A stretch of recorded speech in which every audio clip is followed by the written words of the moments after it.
सबको बहुत सारा नमस्कार। ओम जी के साथ में निकटता मेरी बहुत बात नहीं हुई थी, लेकिन मैं जब अपने गांव से दिल्ली आया था, ये सोच कर आया था कि यहाँ पर रंगमंच करूंगा और कोशिश करूंगा कि राष्ट्रीय नाट्य विद्यालय में मेरा दाखिला हो जाए। तो मैं ग्रेजुएशन में था और उस दौरान छोटे मोटे नाटक करना जो शुरू किया मैंने, उसके बाद बहुत सारे लोगों से, बहुत सारे रंगमंच के लोगों से मुझे ओमपुरी जी और श्री नसीरुद्दीन शाह जी के बारे में, उन लोगों के जो बिताए हुए पल थे दिल्ली में, उसके बारे में बहुत सारी जानकारियां मिलती रही। एक बार मेरे एक मित्र ने कहा कि शीला सिनेमा में शायद मॉर्निंग शो था, वहां पर एक फिल्म लगी है, नई फिल्म है आक्रोश। तो वो लोग देखने जा रहे थे और बहुत सारी बातें उस फिल्म के बारे में हो रही थी। तो मेरी उत्सुकता काफी जगी कि मैं भी उस फिल्म को देखने जाऊं। उसके पहले अपने छोटे शहर में जहां मैं पढ़ता था, बिहार में, ज्यादातर जो पॉपुलर फिल्में होती थी वो लगती थी। और दिल्ली आने के बाद अखबारों में या किसी मैगजीन के जरिए ओमपुरी जी के बारे में जानने का मौका लगा और उसने जो है काफी मुझे उत्सुक किया कि मैं आक्रोश देखने जाऊं, मॉर्निंग शो। वो समय ऐसा था जब समानांतर फिल्में सिर्फ एक शो में बहुत दूर के किसी सिनेमा हॉल में लगा करती थी, उनके लिए कोई जगह नहीं थी थिएटर में।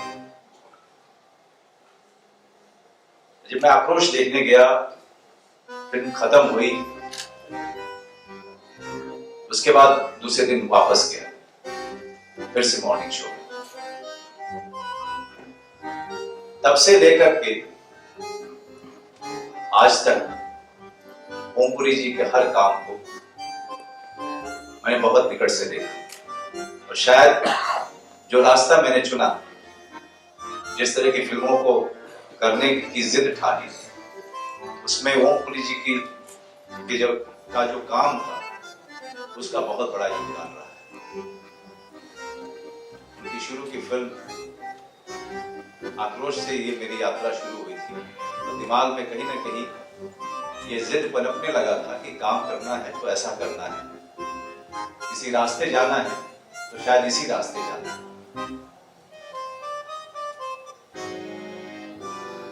तो सबसे पहले तो मैं ओम भाई को हमेशा ये बात फोन पे या जब भी मिलते थे तब मैं उनको बार बार बोलता था। और जिस तरह के व्यक्ति थे, अगर आप में से किसी ने भी उनको निकट से जाना हो, वो हर कॉम्प्लीमेंट को हंस करके टाल दिया करते थे। उन्होंने कभी भी अपनी महानता का बोझा ढोया नहीं। एक फिल्म कर रहे थे हम लोग, चक्रव्यूह, प्रकाश झा जी की फिल्म थी। पंचमढ़ी मध्य प्रदेश में एक रेस्ट हाउस था जिसमें कि हम 5-6 जो है मेन कलाकार ठहरे हुए थे और साथ में निर्देशक भी थे। और हर शाम को शूटिंग के बाद अपनी अपनी वर्जिश करने के बाद बाहर कुर्सी लगा के अपने अपने कमरे के हम लोग बैठा करते थे और ओम भाई भी आ जाया करते थे वहां।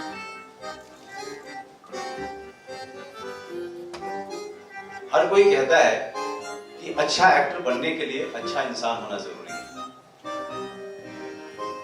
लेकिन इस शहर में आने के बाद मेरी इस कहावत से मेरा विश्वास थोड़ा उठ रहा था।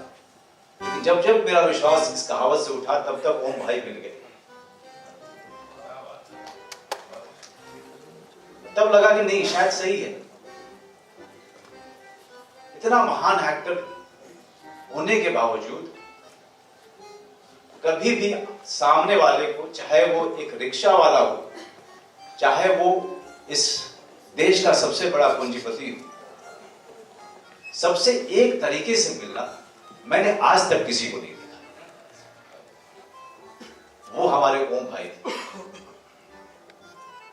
हमारे चक्रव्यूह फिल्म के एक छोटे से छोटे रोल को करने वाला या एक चाय लेके आने वाला स्पॉट बॉय या फिर उसी सेट पे, उसी लोकेशन पे निर्देशक या उसी सेट पे कोई नामी ग्रामी एक्टर, सबके जो ओम भाई के साथ संबंध थे वो बराबर के थे।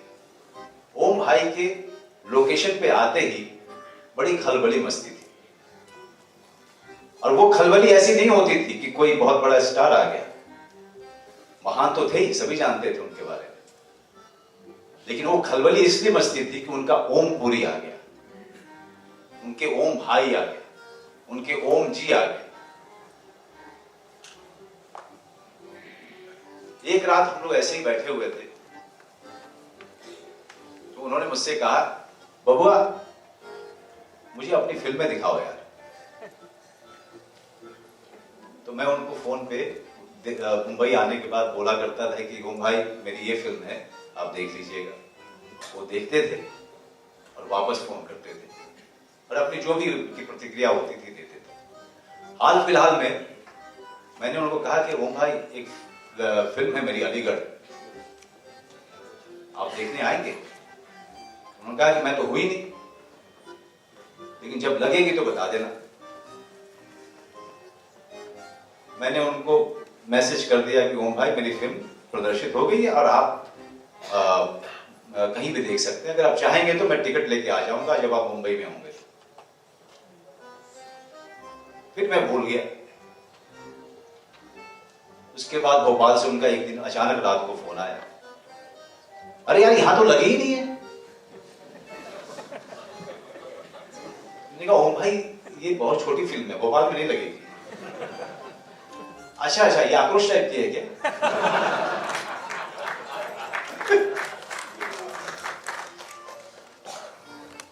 मैंने कहा ओम भाई आप इसके बाद कहाँ जाएंगे? मैं लखनऊ जाऊंगा।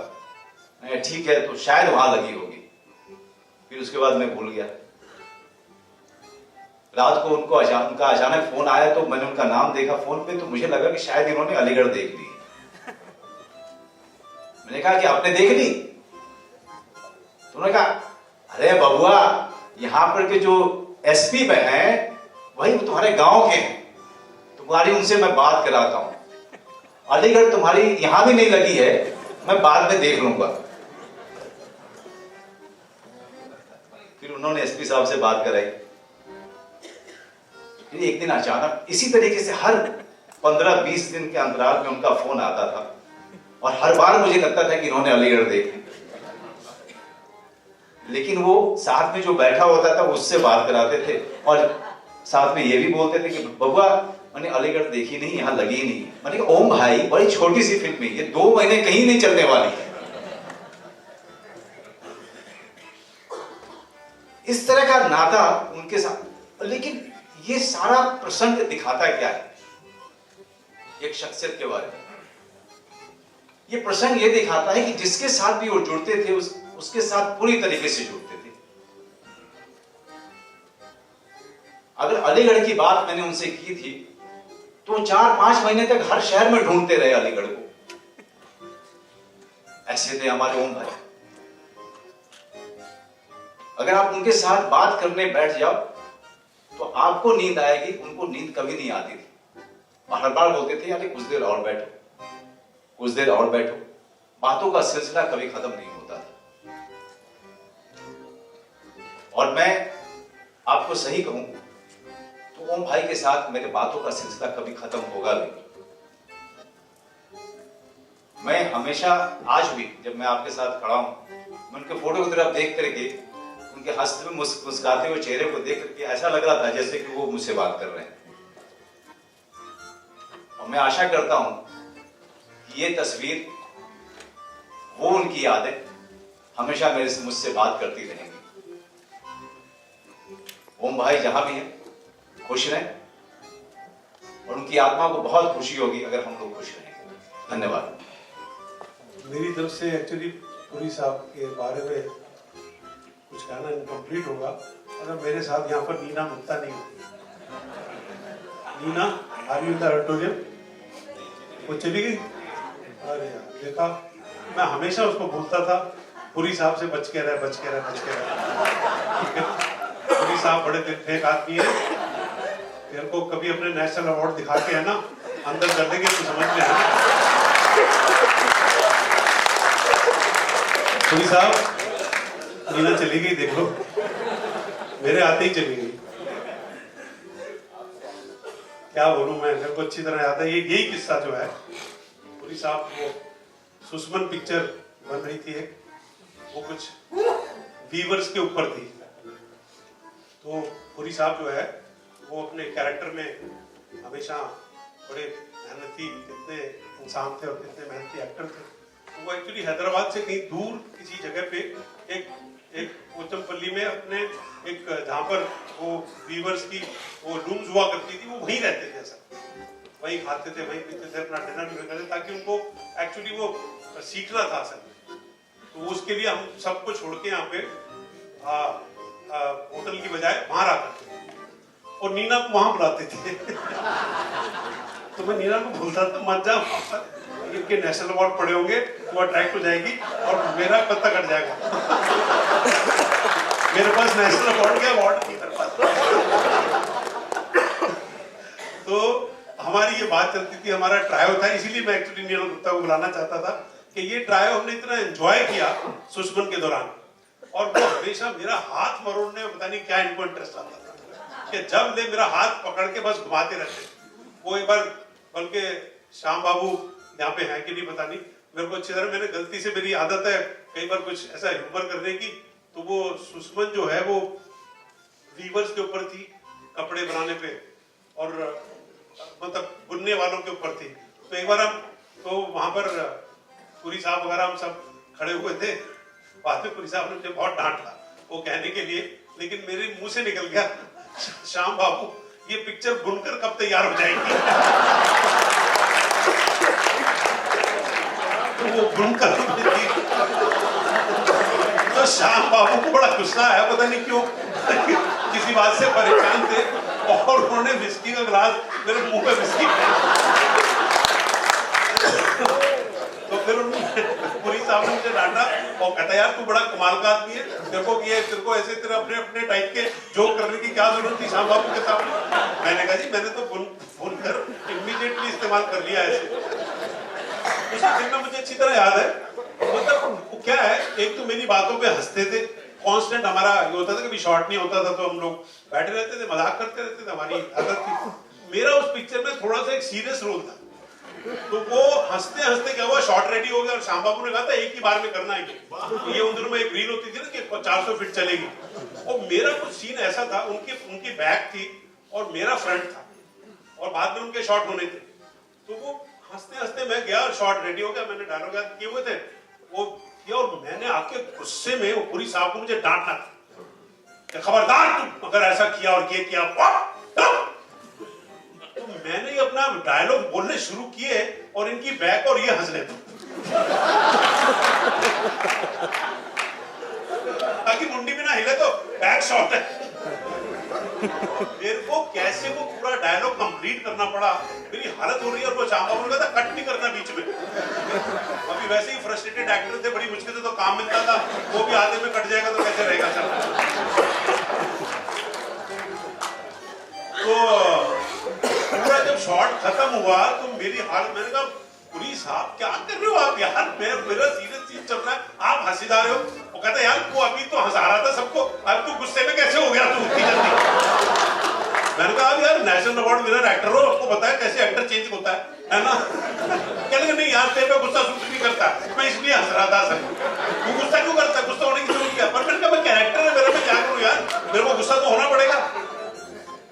तो ये पुरी साहब हमारे, और खैर मेरा तो आप अगर समझे तो हमारी शुरुआत जो है, मैं अच्छी तरह याद है अगस्त 1979 में आया था ये शक्ल को लेके, तो बहुत ही अंदर से हिला हुआ हौसला था, सपना बड़ा स्ट्रॉन्ग था। बड़ी खुशी की बात थी कि पृथ्वी थिएटर का आगाज हो गया था, पृथ्वी थिएटर खुल गया था, तो थोड़ा कुछ अपना टैलेंट दिखाने का मौका। और मेरा पहला, मेरी खुशकिस्मती थी कि मैं 9 अगस्त को एक्चुअली लैंड तो नहीं, मैं ट्रेन से आया था, अब तो लैंड ही नहीं किया, ट्रेन से आया था। तो पृथ्वी थिएटर आया और 9-10 अगस्त को बिच्छू प्ले ऑलरेडी चल रहा था और रंजीत कपूर ने मुझसे कहा, यार हमारा एक एक्टर चला गया, तू तो बिच्छू में बैक स्टेज काम कर चुका है, तो तेरे को डायलॉग याद हो गए, ऐसा करे 16 अगस्त को पृथ्वी थिएटर में प्ले है, तो तेरे को 16 अगस्त को ये शो करना। पूरी साहब उसमें मेन रोल करते थे। तो मैंने कहा मेरे पास तो रहने का ठिकाना नहीं है, अभी पता नहीं है, मैं अपने रिश्तेदारों के बाइकला रहने गया था, उनको बताया कि मैं एक्टर बनने आया हूँ, तो 3 दिन से उसने बात ही नहीं की मुझसे। वो बात करना बंद कर दिया उन्होंने, तो बार बार मेरी तरफ देखते रहते हैं, ये कह क्या रहा है।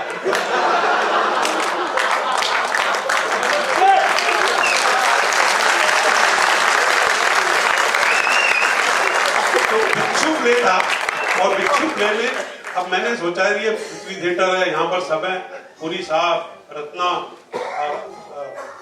सुप्रिया, करण राजदान, अथर नवाज पता नहीं है शायद, हाँ अथर वो रोल करता था। अथर लखनऊ चला गया था और मेरे को वो रोल बाई चांस मिल गया। Thank you Athar, thank you very much. वो अगर तू नहीं छोड़ के जाता और तू लखनऊ नहीं जाता तो मैं दिल्ली में बैठा होता। Thank you very much. By chance क्या हुआ कि वो मैं अपने इम्प्रोवाइज करता था, तो इम्प्रोवाइज करते करते मैं कुछ बार बार करूं, पूरी साहब ने पूरा प्ले जो है वो अपनी मुट्ठी में कर रखा था कि कोई एक्टर दिखना नहीं चाहिए सर में। तो पूरी साहब करते भी ऐसे थे, एक तो गुजारते गुजारते तो पूरा प्ले करते थे सर में ना, कभी इधर बजाएंगे कभी इधर बजाएंगे। तो मैं बोलता था पूरी साहब आप क्या कि गुजारते गुजारते डायलॉग याद करते हो, यहाँ पे अगर बोला तो ये वाला डायलॉग आएगा, चुप रह तू, है ना। मेरे को हमेशा डांटते बहुत रहते थे और मैंने थोड़ी सी इम्प्रोवाइजेशन की तो मेरे को लाफ्टर ज्यादा आने लगे, तो एक दिन मुझसे कहते यार तुम ज्यादा इम्प्रोवाइज मत क्या करो, सकते ना कभी अपने घटिया जोक्स है इस प्ले को खराब मत करो मैंने कहा पुरी साहब ठीक है, आप जैसा कहे वैसा। तो ये थे हमारे पुरी साहब। मैं शुक्रगुजार इसलिए हूं कि पुरी साहब वो एक्टर रहे हैं, वो इंसान रहे हैं जिन्होंने बैरियर्स ब्रेक की, जिन्होंने वो सीमाएं जो हैं उनको लांघा है। जब 70s 80s में सिर्फ ये बोला जाता था कि चॉकलेटी फेस जो है, जो अच्छे फेसेस हैं वही फिल्मों में आ सकते हैं, पुरी साहब आप नहीं होते तो हम नहीं होते, हम मुंबई में नहीं होते, क्योंकि आपने जो जंग लड़ी, जो आपने जद्दोजहद की, जो आपने कितनी मेहनत से, हमने पुरी साहब को मेहनत करते हुए देखा है, जूझते हुए देखा है, उन सीमाओं को पार करते हुए देखा है कि जब इस तरह के एक्टर का जो नॉन कन्वेंशनल लुक्स लेके आते थे, उनको हिंदुस्तान क्या उन्होंने पूरे विश्व के अंदर उस फेस को सबसे बेस्ट फेस करा। तो पुरी साहब का तो हम लोग बड़े धन्यवादी हैं कि वो इस तरह की एक सिनेमा को छोड़ के गए हैं जो हम हमेशा याद रखेंगे और हमेशा उनको दुआएं देंगे कि आपने एक्चुअली हमारे लिए रास्ता बनाया। एक्चुअली आप गए नहीं हो, आप तो हमारे साथ हो, क्योंकि आप हो तभी आप जैसे लोग जो है वो और इस इंडस्ट्री में आएंगे और जबरदस्त एक्टर्स बनेंगे, क्योंकि आपको याद करेंगे और आपको अपने पास रखेंगे और आपको अपने साथ रखेंगे, तभी हमें वो हौसला और वो ताकत जो है वो बरकरार रहेगी। क्योंकि पुरी साहब आप गए नहीं हो, आप हमारे साथ हैं। धन्यवाद। जितने किस्से सुन रहे हैं, मन कर रहा है सुनते जाए और ये शाम शायद खत्म ना हो। ओम जी जितने बेहतरीन कलाकार थे, जितने बड़े स्टार थे, उनकी एक खासियत थी कि वो पंजाबी में कहते हैं निगाहपन, जिस निगाहपन से वो आपसे बात करते थे, आपको लगता था कि आपका कोई फैमिली का मेंबर है जो आपसे अभी अभी मिला है, इतना कंफर्टेबल वो आपको कर देते थे। मुझे याद है सीमा दीदी ने एक बार फोन मिलाया और सीमा दीदी का नंबर था और आवाज, that unmistakable baritone voice was Om Puri's, and he said play करेंगी मेरा नाम, and he said मैं तुम्हारी अमृता को अडैप्ट कर रहा हूँ पंजाबी में और ये मेरा कमबैक होगा थिएटर में। तो मैं चाहना कि दुआ प्ले विद माय कार करेंगी जिस वार्मथ के साथ, जिस अपनेपन के साथ उन्होंने मुझे ये कहा, I definitely had to do this. मुझे जो उनके साथ वक्त बिताने का उस रिहर्सल के दौरान, उस टूर के दौरान जब हम ये करते थे, चाहे हम लाहौर जाएं, चाहे कनाडा हो, चाहे दिल्ली हो, पंजाब हो, I really got to know the person that OMG was. जितने वो टफ टास्क मास्टर थे, मैंने कई बार उनसे डांट भी खाई और बहुत मजा आता था, बहुत अफेक्शनेट डांट जो कोई आपको अपना बड़ा डांटता है, that was lovely।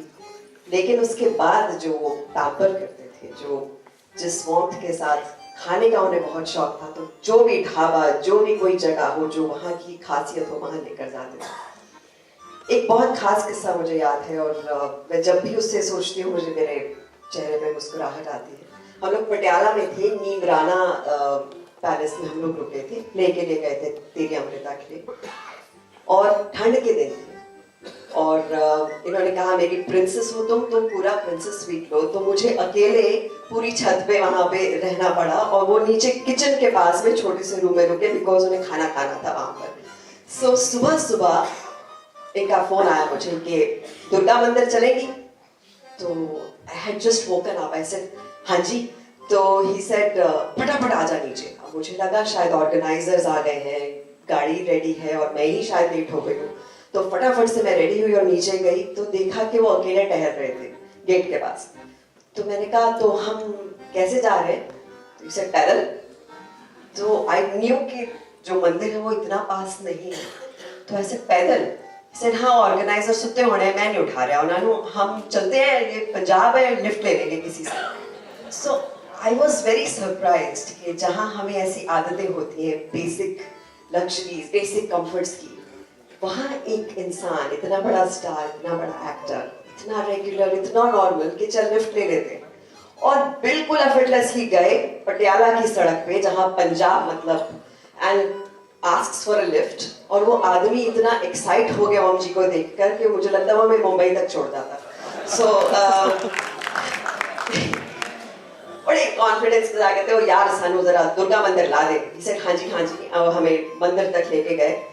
मंदिर में हमने बहुत अच्छे दर्शन किए, तब तक सबको पता चल गया था कि ओमपुरी आए हैं, तो बहुत रश हो गया वहां पर। तो पंडित इतने सारे हार हमारे पास थे, शॉल्स थे, तो पंडित बोले जी हम आपको आपकी गाड़ी तक छोड़ देते हैं, ड्राइवर होगा उसे फोन कर दीजिए, लाइए हम लगा देते हैं। तो ओम जी बजा लेके उनको बोल दे कि भाई हमारे पास गाड़ी वाड़ी नहीं है, हम ऐसे आ गए।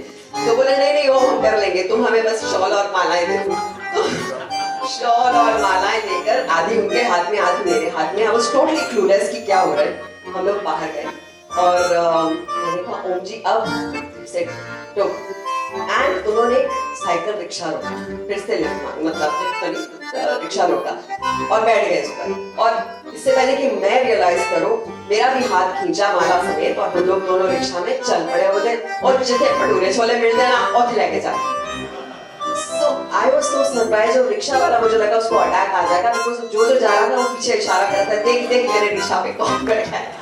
So and he was so unfazed, so unaffected, so normal that मैं ये सब नहीं देखी थी, मैं सिर्फ उनको देख रही थी कि ये इंसान क्या है, इतने खूबसूरत शख्सियत।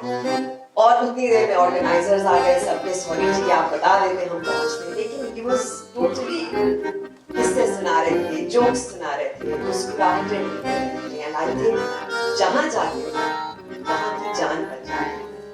And I think यहाँ जितने लोग आए हैं कहीं ना कहीं दिलों में हमेशा वो जान बनकर रहेंगे, और जहाँ दूसरी तरफ में बैठे हैं वहाँ भी मुस्कुराहटें बिखेरे रहेंगे। So मैं बस इतना ही कहूँगी कि जहाँ जाएगा रोशनी लुटाएगा, किसी जगह का सच कहती हूँ, ऐसा एक भी मिनट हो गया जब मैंने फोन किया, कुछ ऐसा हो गया कि कुछ शब्दों में बयान नहीं कर सकती क्यों वो इतनी तकलीफ दे रहे थे। मैं सोचती हूँ इतने अच्छे व्यक्ति का, इतने समझदार व्यक्ति का ऐसा अंत हुआ और वो जिंदगी में घबराहट पैदा हो जाती। बहुत प्यार करते थे। नीना चली गई, मुझे ये कहना कि हम बैठे, कोई बात नहीं तो और दूसरी तरह से कहो। तो ओम जी से वैसे मंडी से पहले का मेरा रिश्ता है, क्योंकि ओम जी जब एनएसडी में थे तो मैंने शॉर्ट टर्म एनएसडी में कोर्स किया था, और उस समय उत्पत्ति साहब थे, वो म्यूजिक के टीचर थे। तो पता नहीं मुझे भी ऐसा शौक है, कभी टेबल बजा के गाया, कभी कुछ गाया।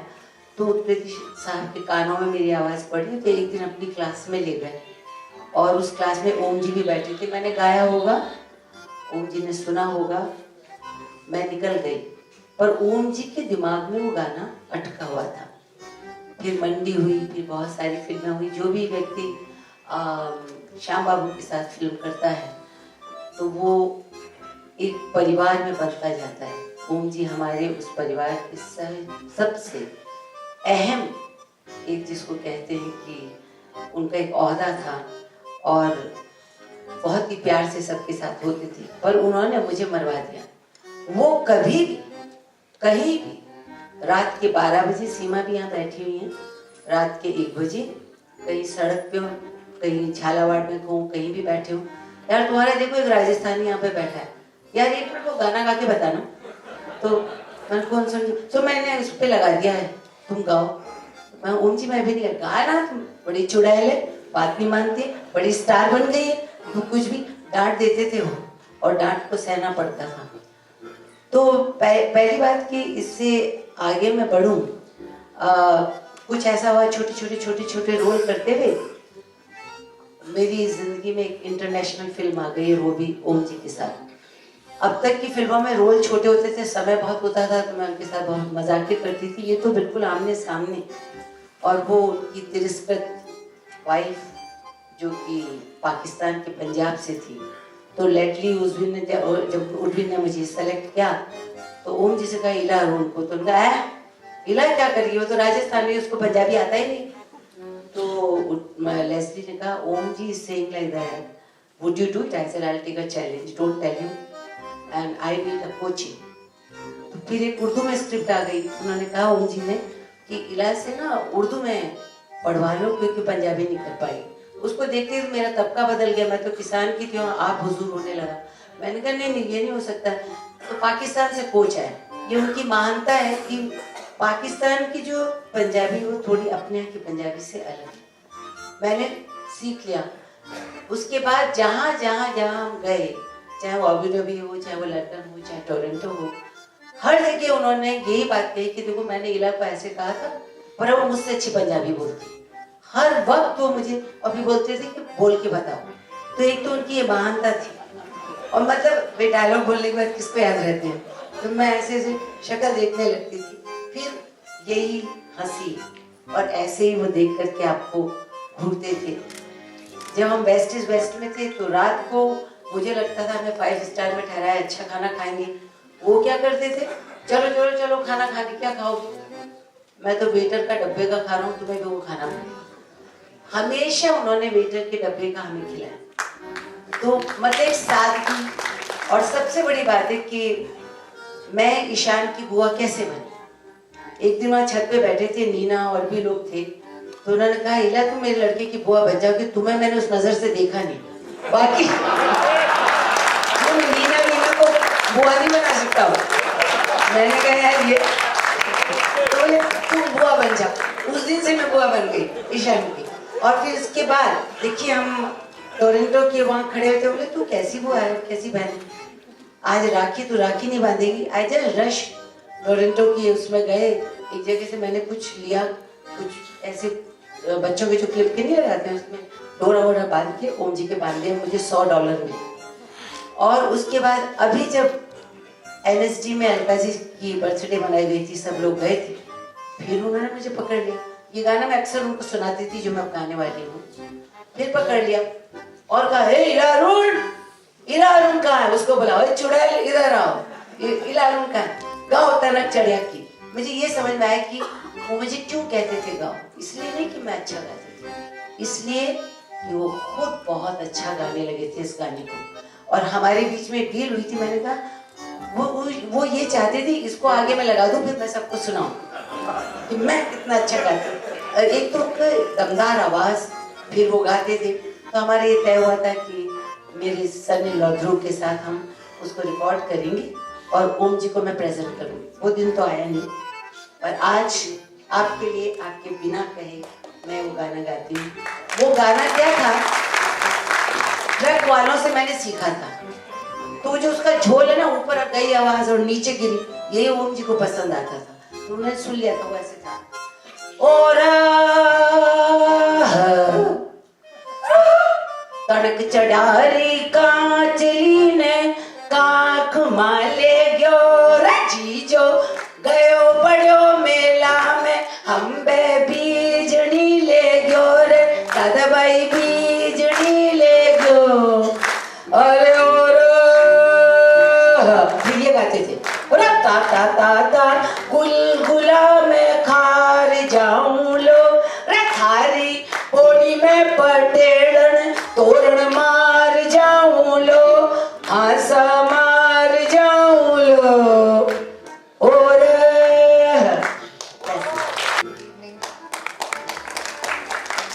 to all the lovely people who love Babuji. I call him Babuji. And मेरे पापा मम्मी और उनका रिश्ता 70s से है और वो अलग है। I was very fortunate क्योंकि मेरा उनसे रिश्ता बना। मेरी पहली फिल्म काश आप हमारे होते, उसमें वो मेरे फॉस्टर फादर थे, शरद कपूर के पिता थे, मगर मुझे पाला था, तो उसमें मैं उनको बाबूजी कहती थी।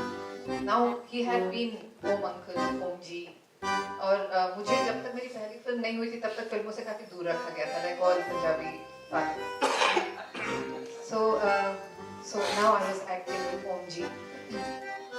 अब ऐसा हुआ कि वो सीन था हमारा कि ओम जी फिल्म में है एंड आई डिडंट, और उन्होंने शरद कपूर को मार दिया एंड मैं आती हूँ और पीछे से सिर्फ मैं कहती हूँ बाबूजी आपने क्या किया, और उनका कुछ ऐसा वाला डायलॉग था कि ये तो मुझे बहुत पहले कर देना चाहिए था dialogue. So I came and I said बाबूजी आपने क्या किया, नादरा जी आपने इतने दिनों से कोरबाई ने खिलाया तो और क्या होगा। ऑब्वियसली आई वाज लाइक ये क्या हो गया, एंड वहाँ पे Ravindra Pipar ji was there and he said बाबूजी आप क्या करो, अरे क्या करो यार, ये बच्चियों की आवाज अपनी मम्मियों से इतनी मिलेगी तो और क्या होगा। So that was my ice breaking moment and from that day he became Babuji.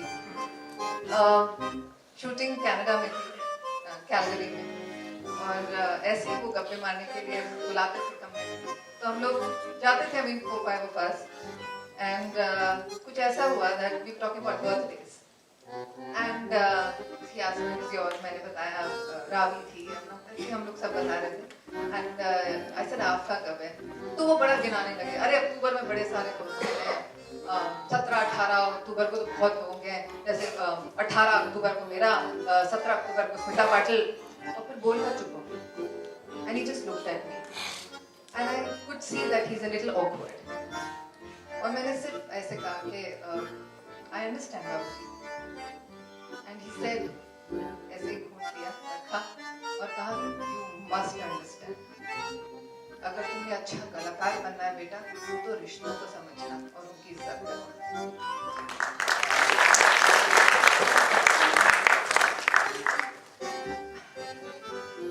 Letter बाबूजी और मेरे रिश्ते को एक और मोहर लगी, मैं शांति मानती हूँ। So in a way बाबूजी हैं and his daughter। कुछ फोन कॉल्स बड़ी इंटरेस्टिंग, काश आप हमारे होते didn't do well and of course I was stamped as flop। So कुछ ऐसी एक बात हुई, किसी वजह से मेरे उनके साथ फोन कॉल हुआ right after the film and he said कैसी हो, तो मैंने ऐसे कहा ठीक है, क्यों क्या, मैंने कहा अच्छी फिल्में नहीं मिल रही हैं, क्या तो क्या होगा मत करो। He said तुमको क्या राज बब्बर की तरह 4 बहनें बिहानी है, भाइयों को सेटल करना है या मेरे जैसे पूरी फैमिलीज को सेटल करना है, घटिया काम मत करना लड़की। And not that I made a choice, God was very kind, घटिया काम आया ही और ना अच्छा काम आया। So at least I was not known for घटिया काम। A very recent conversation, Diwali पे उन्होंने फोन किया था मम्मी को और कहा मैं चाहता हूँ कि ईशान आपकी वर्कशॉप करे, अब वो बड़ा हो गया है, आप बस आप लोग अपनी ख्याल में ले लीजिए और उसको बना दीजिए, अब बड़ा हो गया वो। एंड ऑफ कोर्स मम्मी से पापा भी बॉम्बे में थे, सो बात हुई अच्छे से। And then he called me and he said the same thing to me कि मैंने नादरा जी को कह दिया है और वो आएगा, और मगर तुम्हारी जिम्मेदारी है कि वो रेगुलरली क्लास में आए और ठीक से सीखे वगैरह वगैरह। एंड ही सेड तुम क्या कर रही हो आजकल? एंड आई सेड कुछ खास नहीं बाबूजी, बच्चा, घर, पति। बेटा ये भी खास है। और क्या खास? इस थिंग तुम टैलेंटेड माता पिता की बेटी, एक्टिंग करनी है ना, जिंदगी भर है बेटा एक्टिंग करनी है, बुढ़े हो गए हम एक्टिंग करने अब इसे अभी जो खास है ना और जो जरूरी है वो करो। सो बाबूजी, trying to do my खास right now. Love you always. रिश्ता कायम रहेगा, ईशान की तरह। And like I said, I respect relationships. So lovely to see all of you. So lovely to see you. Thank you. Thank you, Shashank, and thank you all for hosting me. Thank you. मैं तो नहीं आता। मुझे सच में उम्मीद नहीं थी कि इतने लोग यहाँ पर जमा होंगे, क्योंकि अक्सर लोग अपने अपने कामों में व्यस्त रहते हैं और जब इस तरह की कुछ बात होती है तो लोग नहीं आते हैं। लेकिन ये देखकर ये लग रहा है कि ओम, मैं ओम इसलिए बोल रहा हूँ क्योंकि ओम मेरा क्लासमेट था और मैं उसको ओम जी नहीं बोल सकता क्योंकि दिल तो मेरा कहता है कि ओम जी ही बोलूं, लेकिन क्योंकि हम साथ में FTI में 1974 से साथ में थे। मुझे याद है कि FTI में जब हम दाखिल हुए तो हमारी क्लास में 11 एक्टर थे, मेल्स, 7-8 लड़कियां थी। उस समय आपको सबको पता ही है कि 74, 75, 76 में उस जमाने में 70-80s में कन्वेंशनल हीरो का जमाना था। मतलब अगर कोई एक्टर बनना चाहता है तो कम से कम 5 फुट 10-11 इंच हो, अच्छी बॉडी हो, शक्ल भी अच्छी खासी हो, तब एक्टर इंडस्ट्री एक्सेप्ट करती है, वरना नहीं करती। इस तरह के एक धारणा थी, सब इसी तरह के एक्टर आया करते थे उस जमाने में। तो जब सिलेक्शन हुआ तो 10 एक्टर तो वहां पहुंच गए टाइम पर FTI में, जो डेट थी एंट्रेंस के उसके हिसाब से, लेकिन एक जरा देर से पहुंचा, वो मैं था। अब क्योंकि मेरा नाम राकेश बेदी है तो पता नहीं ये कैसे धारणा ये फैल गई कि राकेश बेदी कुछ कबीर बेदी का लगता है। तो लोगों ने अपने मन में ही एक इमेज बना ली कि एक 5 फुट, बाकी जितने भी थे वो सब 5'11" से कम कोई नहीं था, सब लंबे चौड़े थे, मैं ही सबसे छोटा। तो लोगों को लगा कि ये भी जो राकेश बेदी आ रहा है तो शायद ये भी कबीर बेदी की फैमिली से है, ऐसा कुछ धारणा पता नहीं क्यों बन गई। तो उनको लगा कि एक 6 फुटा नौजवान कोई आएगा। तो मैं 1-2 दिन जब लेट पहुंचा, पहले क्लास में एंट्री मारी, उसके बाद मुझे भी याद है कि ओम मुझे कोने में भी मिला, उसने कहा, एक मोटी सी गाली दी पंजाबी में, और तू राकेश बेदी है? मैं कहा हाँ जी। फिर तुम देख रहा हूँ मैं। तो मैंने क्यों डरे हुए थे मुझसे तुम? बोला नहीं यार, हमको लगा कि कोई कबीर बेदी का वो आ रहा है। तो क्यों क्या उस वक्त क्या होता है कि जब आप क्लास में जा रहे होते हैं, एक कंपटीशन की बड़ी भावना होती है कि कहीं ये मुझसे आगे ना निकल जाए, इसको जल्दी काम ना मिल जाए, ये कुछ ज्यादा आगे ना बढ़ जाए जिंदगी में। तो इस तरह की एक फीलिंग सब में होती है, क्योंकि आप दोस्त तो बने नहीं होते, पहला दूसरा दिन नहीं होता है क्लास में। और दूसरी बात जिसको देख, जब मैं अभी भी सोचता हूँ मेरी आंखें गीली हो जाती हैं। FTI में एक दिन ओम ने ऐसे ही सुबह जिक्र किया कि यार आज मेरा बर्थडे है। तो हम सब ने कहा यार, मैं भी उसके साथ था, 3-4 लोग थे, मैं था, सतीश शाह था। हमने कहा यार ओम, आज तो केक होना चाहिए। बोला हाँ केक होगा शाम को, डेफिनेटली केक होगा। मैंने कहा पक्का? बोला हाँ केक का इंतजाम मैं करूंगा, आज मेरा बर्थडे है यार, बड़े दिनों से केक भी नहीं काटा। और आजकल जिस तरह की प्रथा है, आजकल किसी भी घर में बच्चे का बर्थडे हो तो केक फौरन आ जाता है, लेकिन उस जमाने में इस तरह से नहीं होता था। तो हमको लगा भाई आज FTI में जब हमारी लड़की का जमाना था, खाने के पैसे कम होते थे, मुश्किल से गुजारा होता था, उस वक्त उन दिनों में केक मिलेगा शाम को, तो एक बड़ी एक आशा सी शाम तक बनी रही कि आज शाम को केक खाने को मिलेगा। ओम अरेंज कर रहा है कहीं से। तो केक मतलब पार्टी, छोटी सी पार्टी और केक।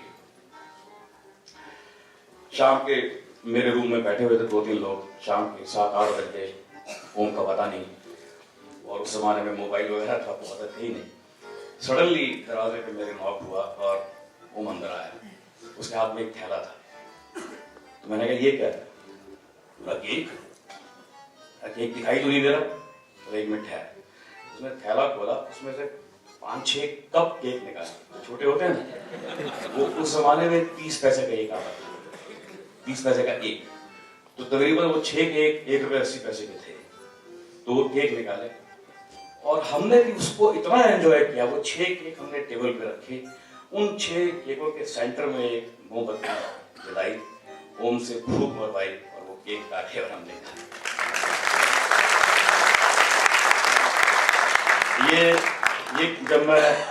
जब भी इस बात को याद करता हूँ मेरी आंखें भीगी हो जाती हैं। और दूसरी जो मुझे एक बड़ी अच्छी और इम्पोर्टेंट बात मुझे याद है, कि जब गांधी फिल्म बन रही थी तो रिचर्ड एटनबरो यहाँ पर आए थे और साउथ बॉम्बे के एक होटल में ठहरे हुए थे और कास्टिंग कर रहे थे। तो मैं भी उस जमाने में स्ट्रगल कर रहा था, ओम को हर अच्छे रोल मिल चुके थे। तो मुझे पता चला कि वहाँ कुछ एक्टर्स जा रहे हैं रोल पाने के लिए, तो मैं भी वहाँ चला गया। मैंने स्क्रिप्ट सुनी थी गांधी की, तो मैं रिचर्ड एटनबरो से मिलकर बाहर निकला कमरे में से, तो मुझे ओम मिला बैठा हुआ। तो मुझे उन्होंने वेट करने के लिए बोला कि आप वेट कीजिए, आपको बताते हैं क्या डिसीजन है हमारा। तो मैं बैठा रहा, बाद में थोड़ी देर बाद ओम निकला। मैंने कहा ओम क्या हुआ यार तेरा? बोला मेरा हो गया। मैंने कौन सा रोल? तो उसने रोल बताया। मैंने कहा वो बहुत छोटा रोल है, वो तो खाली एक सीन है यार, तू वो रोल करेगा? तो मुझे अभी भी याद है, उसने मेरे कंधे पे हाथ रखा, मुझे बेटी बोल रहा, और बेटी देखिए मैं एक सीन जी फाड़ कर रख दिया।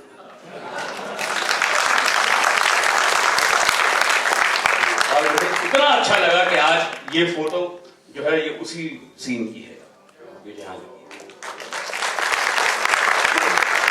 तो आप इमेजिन कीजिए, ये जो अच्छा कलाकार होता है उसको रोल की लंबाई का मोहताज नहीं होता, वो सिर्फ एक सीन। और आज हमको याद कर रहे हैं और स्टेज पे ये फोटो लगी है, ये मेरे लिए पर्सनली, क्योंकि मेरा बड़ा अच्छा दोस्त रहा वो। उसके बाद भी और कई जगह हम मिले, जब भी मुझे मिलता था एक ही बात बोलता था, यार बेटी कोई जोक सुना। अब मुझे याद है कि अभी कोई 6-8 महीने पहले की बात है, हम लोग कहीं जा रहे थे, वो कहीं और जा रहा था, मैं कहीं और जा रहा था, एयरपोर्ट पे मुलाकात हो गई। तो लॉन्च में हम बैठ गए, तो मैंने उसको देखा, तो देखते ही मैं उसके पास गया, मैंने कहा ओए ओम जोक सुनाओ तुम। एक मिनट ठहर गया, तो कुछ फोन पे था और कुछ उसकी पर्सनल इश्यूज थे। वो फोन पर तकरीबन आधा घंटा लगा रहा और मुझे अफसोस है कि फ्लाइट अनाउंस हो गई, मुझे जोक सुनाने का टाइम नहीं मिला उसे। मैं बस यही दुआ करता हूँ कि वो जहाँ भी हो खुश रहे, लेकिन हमारे दिल में तो हमेशा रहेगा। God bless you. मुश्किल है, कठिन इसलिए नहीं कि शब्दों का अभाव, कठिन इसलिए कि साइंस में शायद 3 या 4 डायमेंशन होते हैं और योग विशिष्ट में 16 डायमेंशन होते हैं। पुलिस आपके हजारों डायमेंशन हैं। मैं आज सबको सुन रही हूँ तो मुझे ईर्ष्या सी हो रही कि वो सबके थे, किसी एक के नहीं थे। और कहने को ज्यादा कुछ नहीं है मेरे पास, क्योंकि शायद इतना ज्यादा जब होता है तो थोड़े से में कहना बहुत मुश्किल होता है। उनको एक कविता बहुत पसंद थी जो मैं अक्सर उनको सुनाया करती थी, विशेष कुमार की। इस नदी की धार से ठंडी हवा आती तो है, नाव जर्जर ही सही नैनों से टकराती तो है। एक चिंगारी कहीं से ढूंढ लाओ दोस्तों, इस दिए में तेल से भीगी हुई बातें तो है। दुख नहीं कोई कि अब उपलब्धियों के नाम पर और कुछ हो तो आकाश से छाती तो है। और एक शेर उनको मैं नजर करती हूँ, जरूर सुन रहे होंगे और यही है, हम लोगों के साथ है वो, तो मैं उनको सुनाती रहती हूँ। जो ना मिल सके वो बेवफा, ये बड़े अजीब सी बात है। जो ना मिल सके वो एक बात जो हमारी सेंचुरी को एक मुकाम तक पहुंचा रही है, वो बात है सिनेमा का अन्वेषण। और इस छोटे से बड़ी डिस्कवरी इन्वेंशन से Om Puri is going to be alive forever. तो चाहे कर पर्सनल बातें नहीं कर रहा हूँ, but as a follower, as a lover, चाहे वो सदगति हो या आक्रोश, अर्धसत्य, और फिर गियर बदल के जाने भी लो या चाची 420, मंडी का वो फोटोग्राफर, तो ये इतने सारे जो रंग उन्होंने भरे हैं,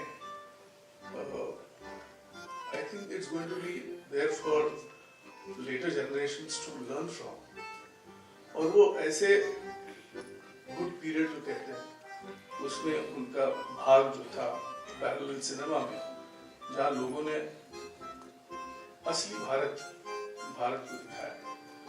अभी मल्टीप्लेक्स भारत दिख रहा है टिकट के हिसाब से पिक्चर बनती है, लेकिन पुरी साहब के दौर में उनकी 2 पिक्चरों में तो मैं साथ में था, होली में था 1984, इमीडिएटली नेक्स्ट ईयर मैं मिर्च मसाला में निर्देशन साहेब था, Ketan Mehta.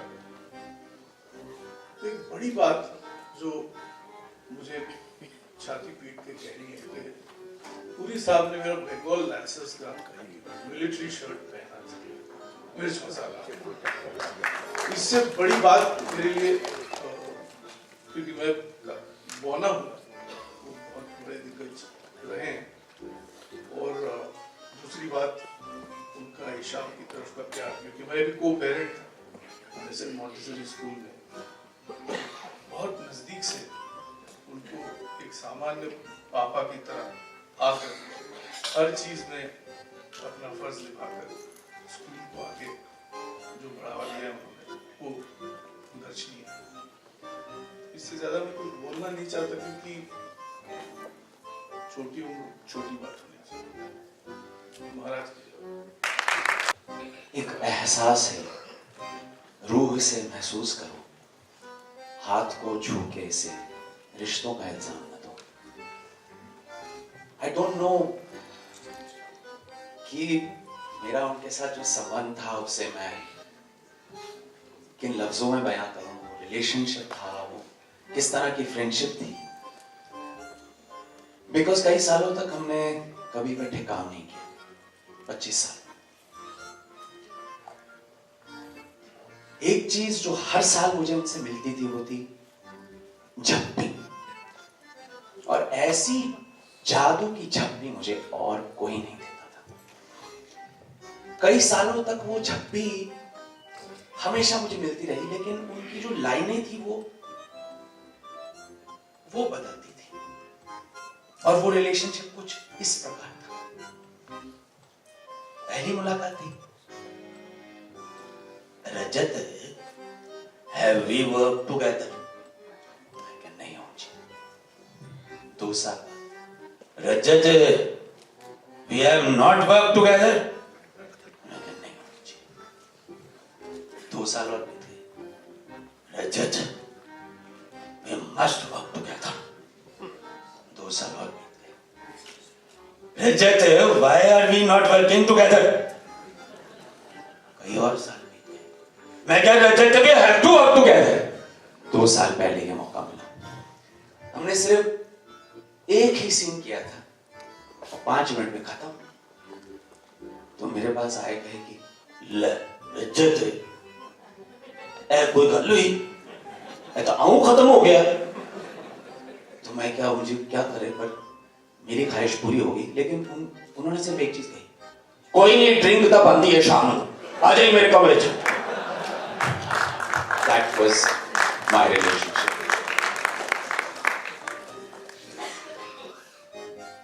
I think we spent more time off screen than on screen, as you know. We only did one scene together. But वो शामें वो जरूर याद है. और मेरी अपनी पहली फिल्म की लाइनें मुझे याद आती है जब मैं अपनी शामों के बारे में सोचता हूँ.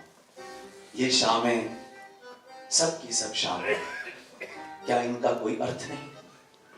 घबरा के उन्हें जब याद किया, क्या उन शामों का अर्थ नहीं? And I think the biggest thing and the greatest thing about him, we are here to celebrate his work, his contribution to Indian cinema. But for me, वो हमेशा, because of his attitude and his humility, he will always be an example. He will always be that symbol to look up to. वो हमेशा एक मिसाल मेरे लिए थे और हमेशा रहेंगे. थैंक यू ओम जी. मैं कुछ बोलूंगा नहीं, लेकिन अशोक जी ने मुझे बुलाया यहाँ पे. ओम पुरी, उनके बारे में अभी तक बहुत कुछ कहा गया. कितने अच्छे इंसान थे, कितने अच्छे एक्टर थे, ये मुझे कहने की जरूरत नहीं है, वो तो विदित है. और मेरे लिए ओम पुरी एक गुरु की जगह है, क्योंकि जब मैंने ड्रामा स्कूल ज्वाइन किया, मेरे सीनियर है ओम पुरी. तो फर्स्ट ईयर में जब मैं गया तो हमारे डायरेक्टर काजी साहब ने कहा कि भाई एक प्ले चल रहा है स्टूडियो थिएटर में, लेसन, और आप लोग फर्स्ट ईयर के जितने भी बच्चे हैं आप लोग उस प्ले को देख लीजिएगा. मैं कश्मीर के एक छोटे शहर से अपाकदल से आया था. मुझे ज्यादा थिएटर के बारे में कुछ मालूम नहीं था, शौक था कि मैं थिएटर करूं. तो मैं वो प्ले देखने गया और उस प्ले को देख के ऐसा वशीभूत हुआ कि मैंने सोचा कि एक्टिंग ये है जो मुझे मालूम था एक्टिंग के बारे में. वो एक्टिंग नहीं है, ये एक्टिंग.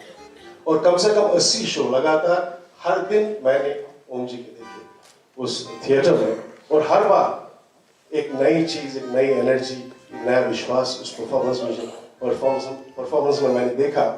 और वो मेरा पहला सबक एक्टिंग सीखने का, कि एक्टिंग एक्चुअली क्या होती है. तो वहां से आज तक, उसके बाद हमने काफी फिल्में साथ काम किया है उनके साथ. तो यहाँ आने से पहले मैं कुछ याद करी थी क्या कहूँगी, तो बहुत कुछ तो याद नहीं आया क्योंकि बड़े दिन से काम नहीं किया. पर छोटी छोटी बातें पुरानी में से कुछ याद आई, बहुत सारी बातें, क्योंकि हमने बहुत काम किया. बहुत सारी फिल्में फ्लॉप में भी काम किया, इसलिए ज्यादा पता है फिल्मों को. तो मैंने कुछ ऐसा लिखा.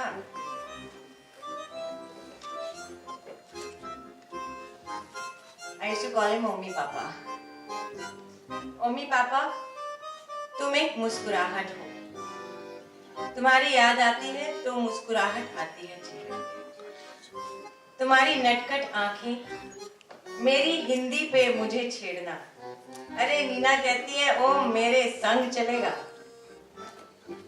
मंडी फिल्म में कौशिक के साथ तुम्हारी नोक झोंक. मेरी नीना बॉय कोई हाथ नहीं लगाएगा. मेरी प्रेगनेंसी में मुझे धीरे धीरे गाड़ी चला के घर छोड़ना. अपने कछुओं से खेलना. घर को सजाने की छोटी छोटी चीजें लाना. मेरे लिए भिंडी की सब्जी बनाना. वैनिटी वैन में बैठ के गप्पे लड़ाना. मसाबा को प्यार करना. अन्याय के खिलाफ लड़ना. अपने पिताजी से उनकी नोक झोंक.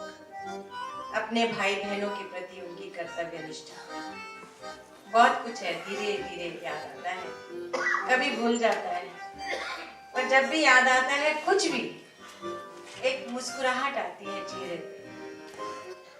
तुम्हें और तुम्हारी बदमाशियों को याद करके तभी तो मैंने कहा तुम एक मुस्कुराहट लो मम्मी पापा. मैंने काफी समय गुजारा. मैं चाहता हूं कि इनके लिए आप अगर जोरदार तालियां बजाएं तो मुझे मानते चाहिए.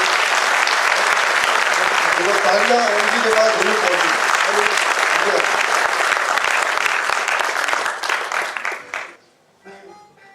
ओम जी को मैं मिला तो गांधी फिल्म के वक्त था, पर जान पहचान सही मायने में 1982 मैं बॉम्बे आया। मैं जाने विद्यारो फिल्म में प्रोडक्शन असिस्टेंट था और मैं उन्हें पापा जी बुलाता।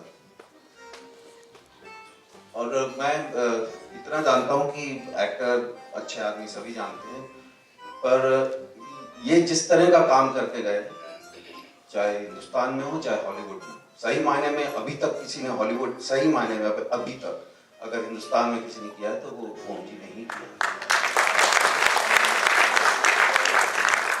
और जैसा कि सबने बोला कि बहुत अच्छे आदमी, कमाल के एक्टर, पर मैं कुछ दो छोटी सी चीजें शेयर करना चाहूंगा कि मैं प्रोडक्शन असिस्टेंट था जाने विद्यारो में और उसमें कई काम करते थे हम लोग, तो प्रॉपर्टीज भी मैं कर रहा था और उनका जो कैरेक्टर था वो हमेशा शराब पीता था और एक हमने पेग मेजर उनके हाथ में रखा हुआ। तो जब भी कभी शॉर्टकट होता था तो मैं उनके पास जाता था कि वो पेग मेजर दे दीजिए। तो कुछ घंटे के बाद उन्होंने मुझे बोला, यार तो फिक्र ना कर, लंबी ब्रेक होगी तो आना, नहीं तो मैं संभाल के रखूंगा, क्योंकि मुझे लगता था प्रॉप संभालना, और वही हुआ।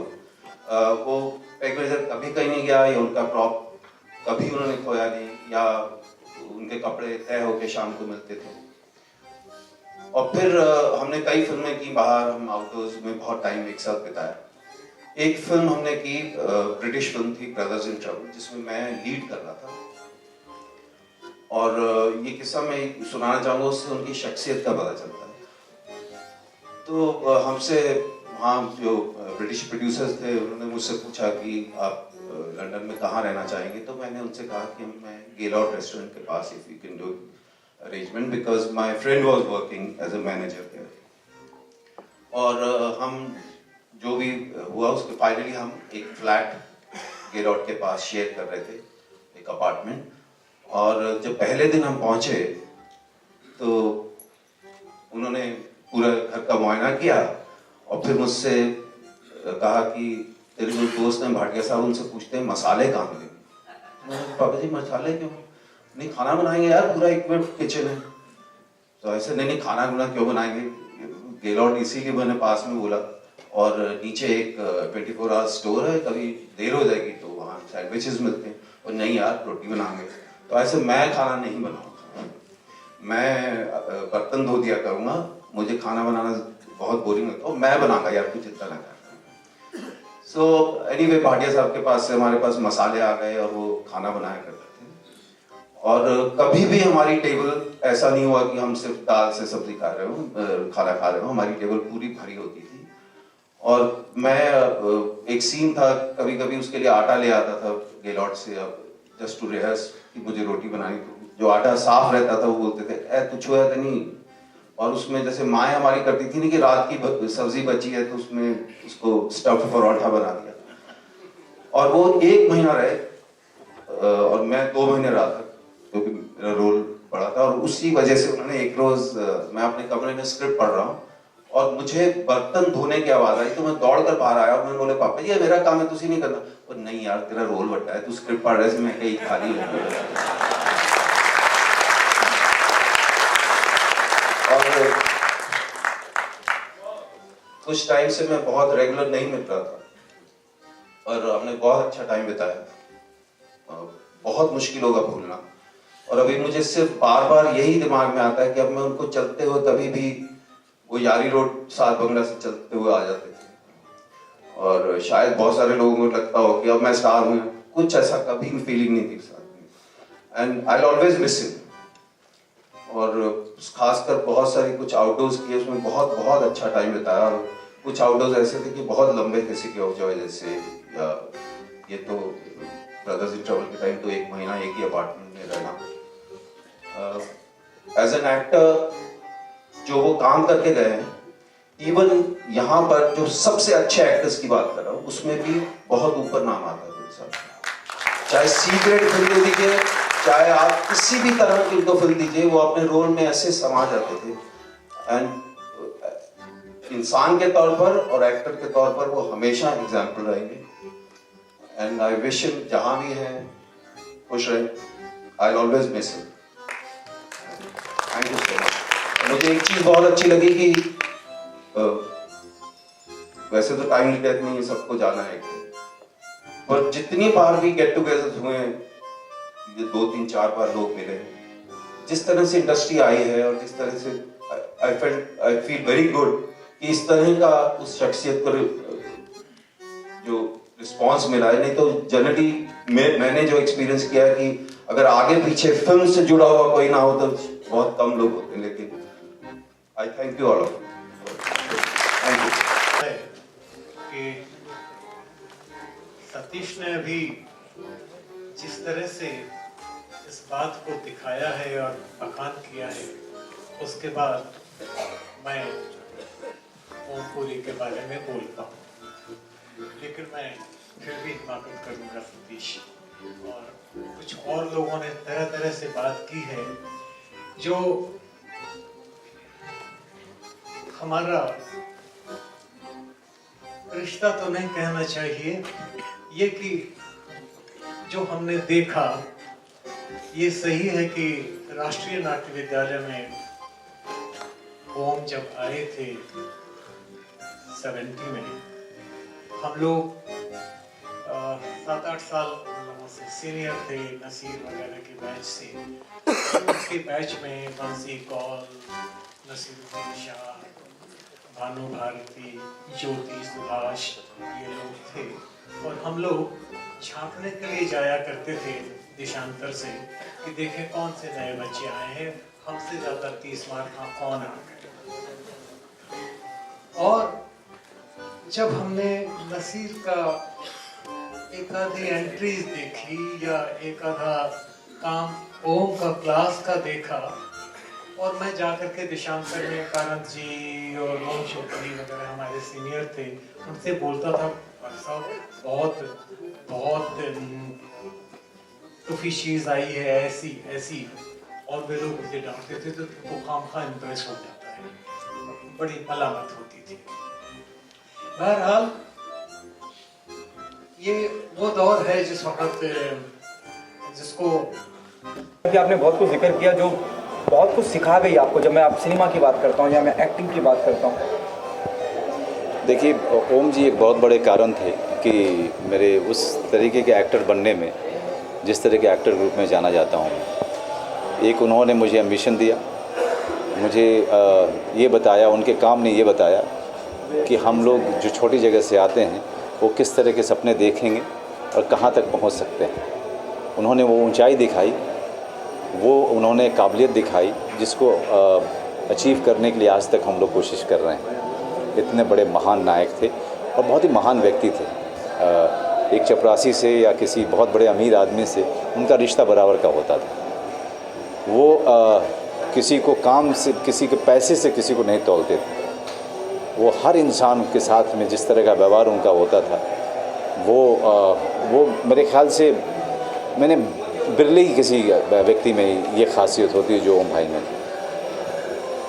क्या अलीगढ़ देख पाए वो?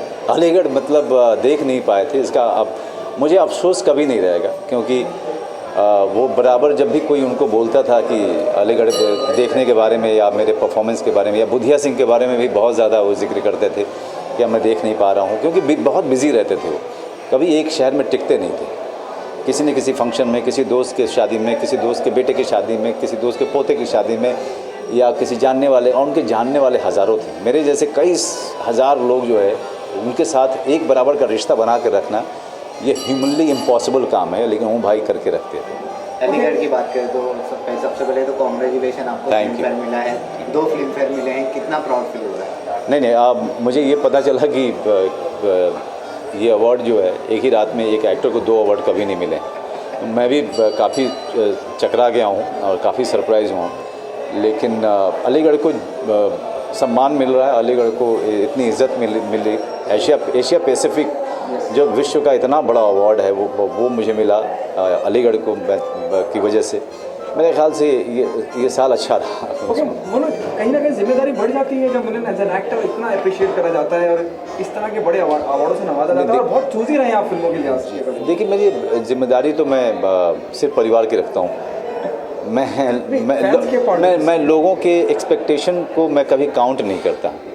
वो इसलिए काउंट नहीं करता मैं, क्योंकि मुझे पता है कि जो रोल्स आते हैं वो अलग अलग चुनौतियाँ लेके, अलग अलग चैलेंजेस लेके आते हैं। तो अगर आप सिर्फ रोल्स पे ही ध्यान दें, रोल्स वही तन्मयता से करें, तो सबके एक्सपेक्टेशन जो है पूरे हो जाते हैं। किसी की एक्सपेक्टेशन को अगर आप सबसे मेन चीज़ बनाएंगे तो उसे आप डिप्रेशन में चले जाएंगे, फ्रस्ट्रेशन में चले जाएंगे, काम अच्छा नहीं कर पाएंगे। तो अगर जो रोल आ रहा है उसी को अगर करने में मन लगाएंगे तो उससे हम सबके अपना भी एम्बिशन पूरा करेंगे, अपने ख्वाब पूरा करेंगे और लोगों के भी जो आशाएं हैं उसको भी पूरा कर पाएंगे। कल हमने शाहरुख का इंटरव्यू किया और शाहरुख कहीं रईस फिल्म को लेके आ रहे हैं और उन्होंने कहा, बाकायदा नाम लिया आपका, नवाजुद्दीन सिद्दीकी का, जीशान का। उन्होंने कहा कि इस तरह के जो एक्टर रियल स्टेज में काम करते आए हैं वो जब मेरे साथ एक्टिंग करते हैं या कोई सीन करते हैं तो मुझे अपना एक्टिंग करने का उस किरदार को कन्वे करने का तरीका ही बदल देता हूँ। मैं इतना इंस्पायर हूँ मैं इन सबसे। ये taken your name, Nawazuddin Siddiqui and Zeeshan. देखिए, शाहरुख मेरे पुराने जानने वाले रहे हैं। जब हम 17-18 साल 19 साल के थे तब से हम एक दूसरे को जानते हैं। और शाहरुख इतने बड़े स्टार हैं, मतलब मेगा स्टार जिसे कहें हमारे कंट्री के।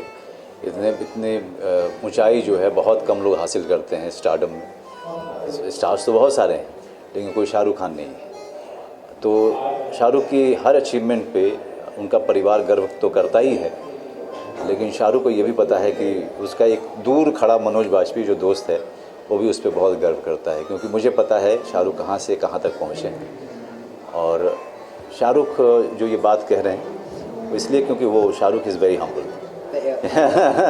मेगा स्टार की बात करें तो अमिताभ जी की साथ आपकी सरकार 3 आ रही है, तो कितने एक्साइटेड हैं पिक्चर को लेके? देखिए, सरकार 3 में सबसे जो कमाल की बात रही कि मुझे कई साल के बाद राम गोपाल वर्मा जी ने निर्देशित किया, डायरेक्ट किया, जिसका मुझे बहुत बहुत खुशी हुई। फिर अमित जी के साथ ये मेरी चौथी फिल्म थी और उसका एक अलग एक्साइटमेंट था। मेरा रोल छोटा है लेकिन बड़ा महत्वपूर्ण है, और जो भी मैंने जितने कम दिन काम किए उसको मैंने बहुत एंजॉय किया। और ख़ास करके राम गोपाल वर्मा फिर से डायरेक्शन दे रहे थे जिनके कारण मैं हूँ, तो उसका मज़ा ही दुगुना हो जाता है। शाहरुख ने ये भी कहा है ना, व्हेन वी आस्क हिम कि कौन सा एक ऐसा बॉलीवुड गैंगस्टर है जो आपको बहुत इंस्पायर करता है, इसे डीपू माता। Yes, I was there for the interview yesterday in Mehboob studio, and that too in I'm really thankful to him, क्योंकि शाहरुख बिकू माथुर को अभी तक याद किए हुए हैं, मैं खुद ही भूल चुका हूँ, क्योंकि 19 साल पहले की बात है। So whenever I think of Satya and Biku Matre, you know, I start feeling old, and I don't want to feel old. But thank you Shahrukh, thank you very much. Yeah. Thank you so much. क्या ओमपुरी जी पे biopic बनी चाहिए और बनी चाहिए तो given a choice, would you be a part of it? I think मुझसे अच्छा कोई नहीं करेगा, क्योंकि मैंने ओम जी को बहुत निकट से जानता था।